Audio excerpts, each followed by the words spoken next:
नमस्कार दोस्तों, एक नई लर्निंग के साथ हाजिर हूँ, कुछ नए अंदाज में। एक्चुअल कुछ चीज़ों को लेकर के कनेक्ट करने की कोशिश करूँगा, जो आम तौर पे घटती है मार्केट को लेकर उसको आपस में कनेक्ट करने की कोशिश करूँगा। आजकल मार्केट में जो क्रैश का सिचुएशंस हैं, लगातार गहराती जा रही है। जो सब देखते हैं और जहाँ तक जिनके शेयर की पोर्टफोलियोज़ की वैल्यूएशंस हैं, वो दिन ब दिन घटती जा रही है। उसके पीछे कुछ जो कि स्टोरी होगा वो भी समझने की कोशिश करेंगे और कुछ स्टोरी बेस भी समझने की कोशिश करेंगे। सबसे पहली बात करते हैं मार्केट क्रैश करती क्यों है। देखिए दोस्तों, मार्केट क्रैश के पीछे एक ही वजह है कि जब मार्केट में चारों तरफा बिकवाली हो, खरीदने की मूड में कोई हो ना, तो ऑब्वियसली सी बात है जब मार्केट में डिमांड सप्लाई को लेकर के परिस्थिति बनती है, तो ऑब्वियसली सी बात है उसमें कि एक तरफ हैवी होती है तो दूसरी तरफ हल्का तो होती है। यही कहते हैं कि यदि मार्केट में लेने वाले लोग नहीं आएंगे किस स्टॉक को, किसी पर्टिकुलर प्रोडक्ट को, तो मार्केट को क्रैश होना स्वाभाविक सी बात है। एग्जाम्पल के तौर पे बताओ, यदि आपके यहाँ खेतों में काफ़ी ज़्यादा एग्रीकल्चर प्रोडक्ट उत्पादन हो जाती है, फसल निकल जाती है और उसको लेने के लिए कोई आता नहीं है, तो ऑब्वियसली से क्या क्या क्या बात आती है कि उसकी जो वैल्यूशंस हैं वो लगातार गिर जाती है। वही सेम चीज़ है कि आखिर डिमांड घटना बढ़ना, ये सब चीज़ों को लेकर के, चाहे वो स्टॉक मार्केट हो चाहे आम, क्योंकि ये मार्केट के ऊपर डिपेंड है। यहाँ पे कह दिया गया है completely is the market, but बीच में एक रेगुलेटर को बिठाया गया है कि भाई आप इस चीज़ों को देखो, रेगुलेट करो, देखो कि कहाँ पे क्या परिस्थिति चल रही है। लेकिन एक्चुअल में क्या करती है वो आप सबको पता होगा, उनका काम क्या है, वो किस तरह से काम करते हैं। सरकार की बॉडी है वो, जबकि उनके पास सारे के सारे डेटाबेस अवेलेबल होते हैं, जो आखिर कहाँ पे कौन सी परिस्थिति चलती है। अभी की सिचुएशन में जो मार्केट में लगातार चारों तरफा बिकवाली का प्रेशर देखने को मिलता है, उसके पीछे की कुछ बैकग्राउंड्स को लेता हूं और वो समझने की कोशिश करते हैं। हम आपके सामने डिस्प्ले पे उस पॉइंट को लेके आते हैं, फिर हम उस पर डिस्कस करेंगे, चर्चा करेंगे। अब चर्चा का विषय ये है, यदि हम इसको लेकर के समझने की कोशिश करते हैं, यहाँ पे देखिए, यदि हम बीएसई के मेन सेंसेक्स की पॉइंट आउट व्यू से चलें, तो ये कहती है कि यदि हम पिछले 5 साल के स्टार्ट ट्रेंडिंग को लेकर चलते हैं, देखिए दोस्तों, महंगाई भी बढ़ती है। मार्केट में जो आपकी पैसे की वैल्यू है वो दिन बाय दिन घटती भी है। कई जगह हम लोग को लगता है कि मार्केट में हमें वैल्यूशंस मिलती है। वैल्यूशंस मिलने का मतलब ये हो कि उसी दर से तो महंगाई भी बढ़ती है। पर स्टॉक मार्केट एक ऐसी मार्केट है जहां पे कोविड के बाद, जब कोविड में सभी लोग घर में बैठे थे, तो कोई दूसरा रास्ता नहीं था, जबकि स्टॉक मार्केट ही ऐसा मार्केट था जो खुला हुआ था। तो तो फिर उस टाइम पे मार्केट में एक रेस सी बनती दिखी गई कि सब के सब स्टॉक मार्केट की तरफ डायरेक्टली और इनडायरेक्टली रेस में शामिल हो गए। अब देखिए, मैं कुछ बातों को और इंक्लूड करने की कोशिश करता हूं। यदि डायरेक्ट रेस की बात करते हैं, तो मार्केट में इक्विटी हो, जो एफएनओ हो था, और उसमें लोगों ने जम के भागीदारी क्रिएट किया, और जो डीमेट अकाउंट थी इंडियाज में, उसके गुणने जो 2020 में कोविड के बाद जो ग्रोथ लेवल देखने को मिला, वो अचंभित करने वाली थी। अर्थात ऐसा लगा कि सभी के सभी जो भी घर में थे, लगता है कि जिनके पास मोबाइल ऐप चलाना आता है वो भी स्टॉक मार्केट में इन्वेस्टेड हो गए, डीमेट अकाउंट लिए। उस टाइम पे प्रोसेस आया कि 2 मिनट में डीमेट अकाउंट खुलता था, आधार बेस्ड और ओटीपी बेस्ड डीमेट अकाउंट खुलता था, जो कि नई प्रोसेस आई थी, जो कि पहले प्रोसेस के कंपैरिजन में काफी ट्रांसपेरेंसी और फास्ट के साथ मार्केट में आई। तो लोगों ने जम के डीमेट अकाउंट खुलवाई, जम के लोगों ने खरीदारी किया 2020 के बाद, क्योंकि लोगों को लगा जो 2020 में जो कोविड का सिचुएशन झेलने को मिला, उसके मुताबिक हम घर बैठे पैसा कमा सकते हैं और कहीं से भी हम पैसे कमा सकते हैं स्टॉक ट्रेडिंग को लेकर के। देखिए, हमेशा अब जो भी लोग थे मार्केट में, सब ट्रेडर की तरफ ट्रेड होने लगे, ट्रेडर बनते देखेगा। ये भी एक पहलू था। तो जब मार्केट में, और एक चीज को और हिस्टोरिकल बैकग्राउंड्स को आपको सामने कनेक्ट करने की कोशिश करता हूं, जो मार्केट हमेशा एक जैसी नहीं चलती, हमेशा एक जैसी नहीं चलती, क्योंकि एक यदि हम एक ही जैसे चलते तो सुख और दुख नहीं होता। एक तरफ सुख सुख है, दूसरी तरफ दुख का सामना भी करना पड़ता है। कहीं पे खुशी मिलती है तो कहीं पे कठिनाइयों का परेशानी का बोझ भी दबे तले रहते हैं। तो ये सब चीजें चलती रहती है, और हर 4 साल 3 साल के बाद मार्केट को क्रैश करना स्वाभाविक सी बात है। कई बार कुछ बड़े स्कैमर के द्वारा मार्केट को गिरा दिया जाता है, तो कई बार मार्केट को एक पॉलिटिकल पार्टी के द्वारा उसको प्रॉम्प्ट कर दिया जाता है। अब यहाँ पे हम चर्चा कर रहे थे पिछले 5 सालों के डेटा को लेकर। देखिए पिछले 5 सालों में क्या हुआ और आज की सिचुएशन कैसी रही है। यदि हम बीएसई की सेंसेक्स की पॉइंट ऑफ व्यू से चलें, जो हम एक तरह से कह सकते हैं कि इकोनॉमिक का एक बैकग्राउंड दिखाती है कि शायद हमारे इंडिया की ये ग्रोथ रेट है, लेकिन एक्चुअल में जो इंडिया की जमीनी हकीकत का ग्रोथ रेट है वो, और जो सेंसेक्स का परसेंटेज ऑफ ग्रोथ रेट है वो, दोनों में आकाश और पाताल के अंतर है। इसको कहते हैं जमीनी हकीकत से वो काफी दूर नजर आता है। चलिए अब दूर भी है लेकिन सही है। इंडिया की एक इंडेक्सेशन है जो कि इंटरनेशनल लेवल पे इसको सराहा भी जाता है कि मार्केट है। उस मार्केट में जो स्टॉक की परफॉर्मेंस या जो स्टॉक में निवेशकों का जो इंटरेस्ट जब बनता देखा गया, उसमें यह कहता है कि पिछले 5 सालों में हमने कुछ इंडेक्सेशन लिया है। उस इंडेक्सेशन की बात करूं जिसमें हमने 4-5 इंडेक्सेशन की पॉइंट लिया है। बीएसई की मेन इंडेक्सेशन की पॉइंट हमने लिया है जिसको हम सेंसेक्स कहते हैं। दूसरा हमने की लिया है एक पीएसयू स्टॉक की जो सरकार की कंपनियां हैं उसकी इंडेक्सेशन पॉइंट लिया है। एक तो दिग्गज कंपनियां, दूसरी सरकार की कंपनियां, तीसरा हमने लिया है मिड कैप जो छोटी कंपनियां हैं उसका भी हमने तादाद में इंक्लूड किया, और उससे भी छोटी कंपनी जो स्मॉल लेवल की कंपनी थी उसको भी हमने अपने इसमें इंक्लूड किया कि आपस में कंपेयर करके देखते हैं कि बिकवाली का प्रेशर हर जगह सेम था, खरीदारी का प्रेशर सेम था, या सबकी लाइन अलग अलग दर्ज करती देखी, या मार्केट में चारों तरफा लोगों ने खरीदारी किया था या केवल एक ही दो जगह खरीदारी की। और साथ में कंपेयर करेंगे जो कहते हैं हम लोग यूएसटी टू आईएनआर को लेकर के, जो हमारे इंडियन रुपीस है उसका वैल्यूशन, जब हम लोग लगातार सुनते हैं कि हमारे इंडियन रुपीस की जो यूएसटी की कंपैरिजन में वैल्यूशंस लगातार गिरती जाती है, तो आखिर इसमें क्या है, क्या पहलू कहता है, समझने की कोशिश करते हैं। यदि हम इनकी पिछले 5 सालों के रिकॉर्ड को देखें तो जो यूएसटी के कंपैरिजन इंडियन रुपीस था उसमें क्या ग्रोथ लेवल बनती है, उसमें यह देखने को मिलता है जो करीब 20% की उसमें उछाल आई है। कितने परसेंट की? 20% की। तो दूसरी तरफ पिछले 5 सालों में यदि हम सेंसेक्स की पॉइंट को देखें तो 94% मार्केट उछल चुका है।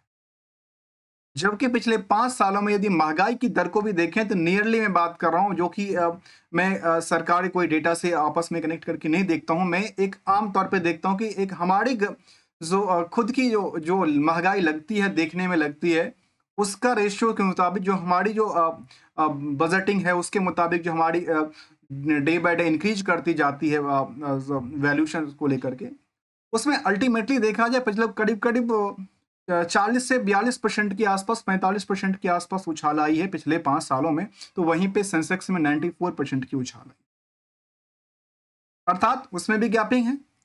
दूसरा पहलू कहता है कि यदि हम बीएसई की पीएसयू स्टॉक की चर्चा करें, जो सरकार की कंपनियां रही, उसमें उनकी जो इंडेक्सेशन पॉइंट थी उसमें करीब करीब कह सकते हैं कि 181% की डिमांड बढ़ी, लोगों ने जम के खरीदारी किया कोविड से लेकर अभी तक। और आज भी चर्चा करेंगे कि आखिर इस मार्केट की क्रैश को लेकर क्या पीछे वजह है और ये काफी लंबा हो सकता है। तीसरी पॉइंट कहता है कि बीएसई मिड कैप के बेसिस पे देखते हैं तो ये कहता है कि 172% की उछाल आई पिछले 5 सालों में। और यदि हम बीएसई की स्मॉल कैप की तरफ चर्चा करें तो भी करीब सबसे ज्यादा यदि कहीं पे लोगों ने पैसे बनाए हैं, जिनकी पोर्टफोलियो की वैल्यूशन वृद्धि किया है, उसमें सबसे बड़ा है बीएसई की जो स्मॉल कैप इंडेक्सेशन है, उसमें 228% की उछाल आई है लास्ट 5 सालों में। जबकि यूएसटी के कंपैरिजन जो आईएनआर था, हमारे इंडियन रुपीस था, उसकी वैल्यूशन में केवल 20% की गैप आई है कंपैरिजन करने, अर्थात यूएसटी 20% स्ट्रांग हुआ है comparison to the Indian rupees. जबकि यदि हम और थोड़ा सा पीछे आते हैं ट्रेंडिंग, क्योंकि आजकल पिछले कहा जाता है कि पिछले 1 साल की रेस में मार्केट उसी रेस में आके शामिल हुआ है जो पिछले 1 साल पहले था। और कुछ डेट फ्रीक्वेंस की बात करूंगा, जो आखिर इसमें होता क्या है और कैसे मार्केट में कामकाज होती है, कैसे लोग पैसे बनाते हैं और कैसे पैसे से पैसे बन जाती है। और कई बार कह सकते हैं कि 10% लोगों का ही पैसा बनता होगा, 90% लोगों तो फेल करके निकल जाते हैं। यदि हम पिछले 6 महीने 1 साल की डेटाबेस को देखें तो 1 साल में सेंसेक्स में केवल 2% की रैली रही है। अर्थात जहां पे आज से 1 साल पहले था, वो आके गिर के केवल 2% की उछाल क्रिएट करता है। वहीं दूसरी तरफ यदि हम ये देखें, जो चाहे वो पीएसयू स्टॉक हो, जिसमें कि पीएसयू स्टॉक को लेकर ये सीधा सीधा कहा जा सकता है कि पिछले 1 साल में पीएसयू कंपनी में निवेशकों ने जम के बिकवाली किया, जिसकी वजह से 11% की क्रैश हुआ और मार्केट में लोगों ने प्रॉफिट निकाला। अब दो तरह की बात और इंक्लूड करता हूं, क्योंकि ये समझना थोड़ा सा एक आम तौर पे मुश्किल होता है, लेकिन यदि निवेशक लगातार बेचते जाते हैं, यदि अपनी प्रॉफिट के साथ या लॉस के साथ, तो एक को लॉस होना ही होना है। और मैंने कहा कि जैसे 10% ही मैक्सिमम पैसा कमा के जाते हैं, 90% की पैसा तो इधर उधर में निकल जाता है। तो यहाँ पे देखा गया कि 11% से ज्यादा की जो ग्रोथ रेट निगेटिव इंपैक्ट डालती देखी गई। तो वहीं पे चाहे मिड कैप हो चाहे स्मॉल कैप हो, जिसमें नॉमिनल से लेकर के 2-2.5% की गिरावट रही है देखी गई। वहीं पे यदि आप इन पॉइंट को कंपेयर करते हैं कि इंडियन रुपीज के जो वैल्यूशंस था उसमें क्या हुआ, इंडियन रुपीज और यूएसटी के वैल्यूशन में देखा गया कि आज भी यूएसटी का जो वैल्यूशंस था पिछले 1 साल के हिसाब से 5% की रैली क्रिएट कर, जिससे हमारे इंडियन रुपीज के वैल्यूशन में 5% की गिरावट आती है। तो अगली पहलू क्या कहता है, अगली पहलू कहता है कि लास्ट 6 महीने से चारों तरफा बिकवाली हो रहा है। अब मैं कुछ डेट फ्रीक्वेंस की बात करता हूं, और डेट फ्रीक्वेंस की बात में यह शामिल करता हूं कि आखिर इसमें हो क्या रहा था। देखिए दोस्तों, इसमें हो क्या रहा था, इंडिया में इलेक्शन था 2024 के दौरान की बात करता हूं। इलेक्शन इलेक्शन था, इलेक्शन से पहले जो 6 महीने का सीक्वेंस की बात कर रहा हूं, इलेक्शन था पिछले साल मार्च की बात कर रहा हूं, मार्च अप्रैल में इसका इलेक्शन चालू हुआ था, इंडियन जो लोकसभा के इलेक्शन की बात कर रहा हूं। उस इलेक्शन के दौरान जो पॉलिटिकल पार्टी थी, जो बड़े बड़े दिग्गज पॉलिटिकल पार्टी, आप जाकर के यूट्यूब पर ढेर सारे वीडियो जो है आप इसको आप देख सकते हैं, पर जो हमारी समझ में, हमने पहले भी एक बार स्टडी किया था कुछ कमेंट को लेकर के कि भाई सरकार क्यों इतना ज्यादा उसको पुश कर रही है कि आप आओ स्टॉक मार्केट में आओ। क्या आपने डायरेक्टली और इनडायरेक्टली क्या पॉलिटिकल पार्टी ने खुद ही पैसे लगाए थे मार्केट में, जहां पे एक तरफ आपको खरीदारी की राय दे रही थी। खरीदारी की राय कौन देता है, क्योंकि एक तरफ लोग बेचने वाले तो दूसरी तरफ लोग खरीदने वाले। मार्केट की डिमांड कैसे बढ़ी, जब उन लोगों ने बिकवाली किया तो एक लोगों ने खरीदारी किया। तो जब पॉलिटिकल पार्टी की बड़े बड़े नेता ने, मैं जिक्र नाम की बात करूं जिसमें कि आप वीडियो जाकर देख लेना, जो पीएम साहब है उन्होंने ने रिकमेंडेशन दिया था कि वह स्टॉक मार्केट जो है वो हमारी रिजल्ट और हमारी सरकार मजबूती के साथ आ रही है, जिसकी वजह से हमारी जो अर्थव्यवस्था है काफी ज्यादा बूस्ट हो जाएगी, शेयर बाजार में जम के पैसे आएंगे, पैसे लगाओ और हाई पीक पे जाएगी। और ऐसा हुआ भी, ऐसा नहीं हुआ। दूसरा पहलू, जो दूसरा एक गृह मंत्री साहब हैं जिन्होंने अमित शाह जी, उन्होंने भी ऐसे एक टीवी शो पे कहा कि जो हमारा रिजल्ट आएगा, रिजल्ट के बाद हम जो स्टॉक मार्केट, सबका जो फोकस था वो स्टॉक मार्केट की तरफ था। अर्थात क्या आप लोग रिकमेंडेशन दे रहे थे क्या उस टाइम पे जो मार्केट में रैली आएगी,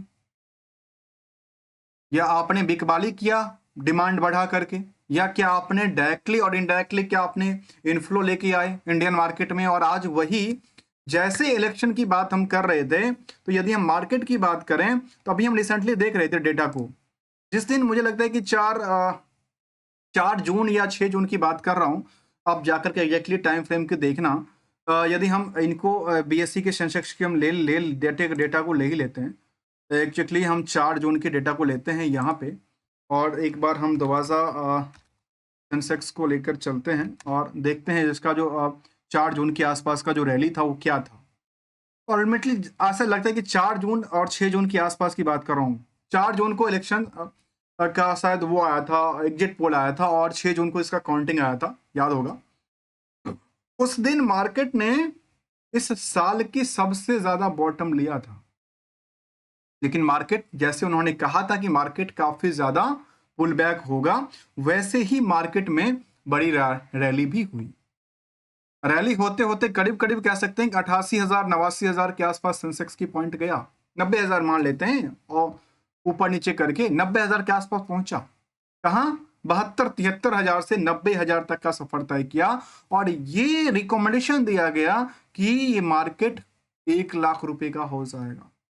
और दोस्तों, मैं आपको हिस्टोरिकल चेन बताता हूं, जब हर 4 साल 5 साल 3 साल के बाद मार्केट में एक भूचाल सी आती है। भूचाल क्यों आती है? चारों तरफा लोग बिकवाली करते हैं, और जिनको जैसे हाथ मिला प्रॉफिट लेके निकलते हैं, और जो उस पोजीशन में आके लेते हैं वही 4 साल के बाद दोबारा बेचते हैं। इसलिए ये कह सकते हैं कि मौका भी है और कई बार कुछ धोखा भी मिल जाता है। कहती है इसको लेकर के, जो यदि आप इनकी डेटाबेस को जानने की कोशिश करेंगे तो ये आंकड़ा कहती है कि हम कुछ हिस्टोरिकल चेन की बात कर लेता हूं, और फिर हम आते हैं, कुछ लंबे वीडियो हो सकती है, उसमें हम कुछ और चर्चा करने की कोशिश करेंगे। यदि स्टॉक मार्केट क्रैश की बात करूं इंडिया में लेकर के, तो स्टार्ट में करता हूं। एक पुरानी हिस्टोरिकल डेटा है 1865 की, जहां से मार्केट ने क्रैश करना स्टार्ट होती है, लेकिन उतनी लंबी नहीं जाएंगे क्योंकि आप सोचेंगे मैं आपको हिस्टोरी पढ़ा रहा हूं, लेकिन मैं आपको हिस्टोरी को कोई ज्ञान नहीं दे रहा हूं, क्योंकि ये मुझे आती नहीं है, शायद मेरे से ज्यादा आपको पता।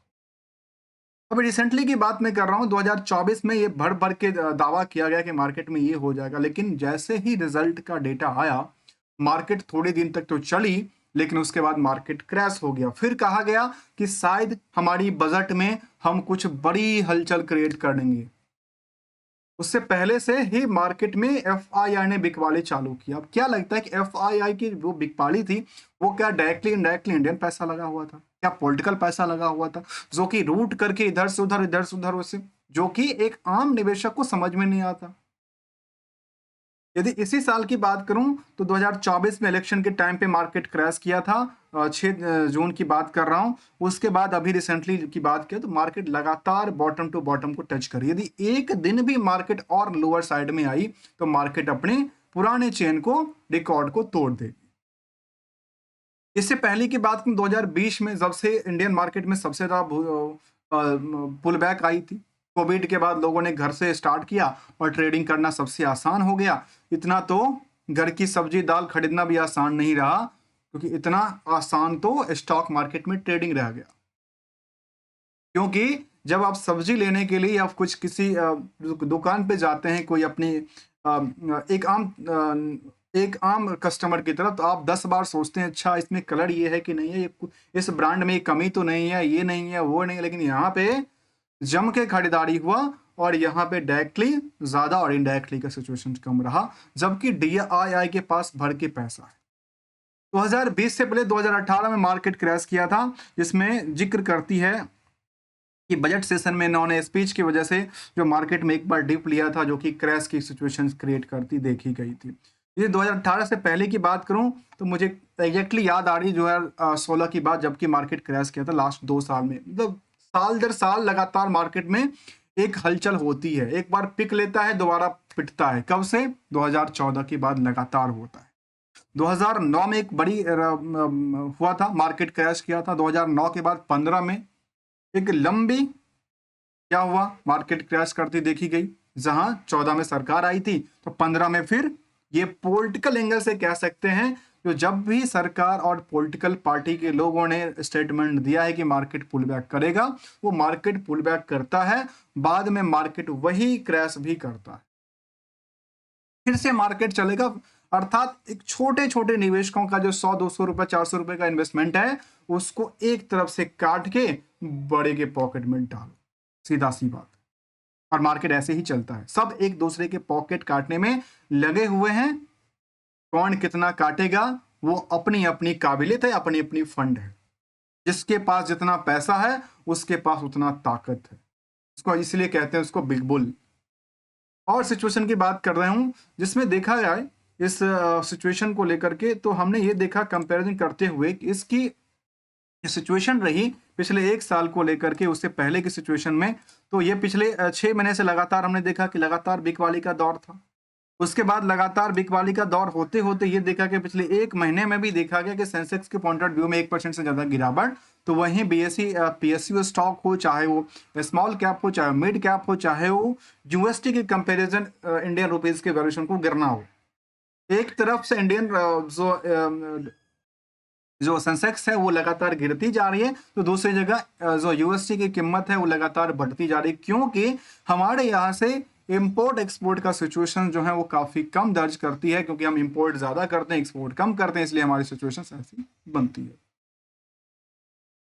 एक सवाल और आती है कि आखिर इसको लेकर क्या क्या चीज को अवलोकन करना चाहिए, क्योंकि हम काफी डिटेल में चलते रहते हैं और चलिए समझने की कोशिश करेंगे। ऐसे ही एक और नया, इसमें आखिर कौन सी कंपनी ऐसी रही जिसमें सबसे ज्यादा पुल बैक क्रिएट करती देखी गई। यदि मैं एग्जैक्टली बात करूं बीएससी की उन इंडेक्सेशन पॉइंट को, तो ये देखी जाती है जो पिछले, यदि आप पिछले 1 साल की या पिछले 1 साल के डेटाबेस को ही लेते हैं, तो पिछले 1 साल में देखा गया कि सबसे ज्यादा जो ग्रोथ लेवल वाली कंपनी जो थी, सबसे ज्यादा ग्रोथ लेवल वाली कंपनी में भारती एयरटेल, जिसमें 47% की ग्रोथ रेट थी। Second part of the Mahindra and Mahindra, जिसमें करीब 43% की ग्रोथ रही। तो वहीं ट्रेंट जैसे कंपनी में 29%, तो बजाज फाइनेंस जैसे कंपनी में 27% की ग्रोथ लेवल दर्ज करती है। नेक्स्ट, यदि सबसे ज्यादा गिरने वाली स्टॉक है पिछले 1 साल की बात करें अभी तक में, जिसमें कि अदानी इंटरप्राइजेज में 36%, तो वहीं पे इंडस्ट्रियल बैंक्स में इंडस इंडियन बैंक में 30%, तो वहीं टाटा मोटर जैसे कंपनी में करीब 29% की गिरावट रही। तो वहीं एशियन पेंट हो या बीपीसीएल हो, अदानी पोर्ट हो, जिसमें 20% से लेकर के ऑलमोस्ट 30-40% तक गिरावट दर्ज करती है। लेकिन जब से मार्केट क्रैश किया है तब से बात कर रहा हूं केबल और केबल इन इंडेक्सेशन की, जहां पे निफ्टी की बात कर रहा हूं, निफ्टी के 50 कंपनियों में पिछले 6 महीने से जब से डीआई ने लगातार बिकवाली किया है, तो केवल चुनिंदे कंपनी ही ग्रीन कारपेट पे रेंगते नजर आए, बाकी तो रेड कारपेट पे लोटपोट करते निकल के आए। जहां पे बजाज फाइनेंस जैसे कंपनी में 25%, तो विप्रो में करीब 12%, तो बजाज फाइनेंस में 11%, तो कोटक महिंद्रा में 8% की रैली रही।